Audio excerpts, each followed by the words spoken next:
So my name is Timothy Nuttall. I'm 28 years old. I've been a firefighter paramedic ever since I graduated high school. How many times the I hit him came up? It was 3 times. And were you advised that that's not what you said at your testimony last year? No, sir. 2 times? What was that? You said it was 2 times last year?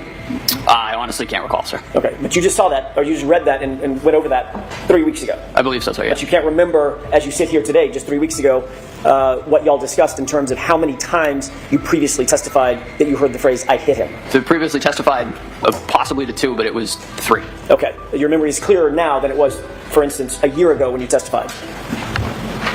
Repeat that? Sure.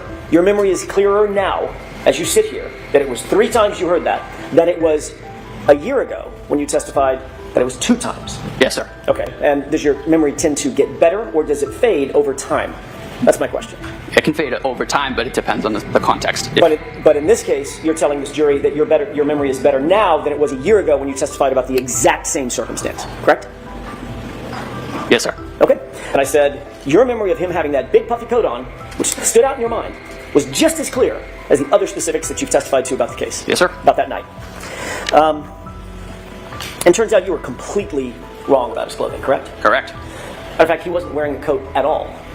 No, sir. He wasn't wearing a winter coat, correct? Nope. He wasn't wearing a heavy winter coat, correct? Correct. And he wasn't wearing a puffy, heavy winter coat. He was not. Yet you testified that he was wearing all of that, and that was clear in your mind at the time. Yes, sir. So your memory is fading even after 3 weeks. Yes, sir. As you said, there were furrows, and remember there was an embarrassing moment for me. Both of us, sir. I couldn't understand the word furrow because of the accent, right? Yes, sir. All right. My point is, if you have no recollection of it, you're not denying saying it. Objection. Are you denying saying it? Yes. Okay. So you do have a recollection that you never said it. You didn't see it that day, and it never happened. That's what you're saying about the praying statement, correct? Yes, sir. And in that same exact statement, you also included the phrase, I hit him, correct? No, sir. In the statement that you made to Trooper Proctor? The report that Trooper Proctor wrote? Correct. Again, I don't remember ever saying the words praying over him. I do distinctly remember I hit him. Which doesn't appear in that report, does it? When you testified at the grand jury, did you ever say that? I don't recall. But again, your memory is better now than it was then. Right? Yes, sir.